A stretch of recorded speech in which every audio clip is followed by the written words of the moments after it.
শুরু হতে যাচ্ছে ত্রিপুরা ফুটবল অ্যাসোসিয়েশন আয়োজিত প্রথম ডিভিশন ফুটবল টুর্নামেন্ট ও রাখাল শিল্ড। এই প্রতিযোগিতাকে সামনে রেখে বুধবার উমাকান্ত মাঠে বার পূজা দিয়ে অনুশীলন শুরু করলো ফরওয়ার্ড ক্লাব। এদিন মিনি উমাকান্ত মাঠে বার পূজা করা হয়, আর এই বার পূজার মধ্য দিয়ে অনুশীলন শুরু করলো ফরওয়ার্ড ক্লাবের খেলোয়াড়রা। এই দিনের বার পুজোয় উপস্থিত ছিলেন ক্লাব সভাপতি বাসুদেব চৌধুরী ও সম্পাদক পার্থ সারথী গুপ্ত।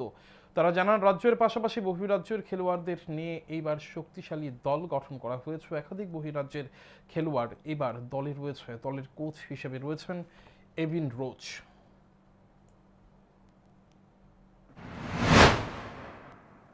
আমরা এই বছর তো মাঠে নেমেছি, একটু লেট হয়ে গেছে সত্যি।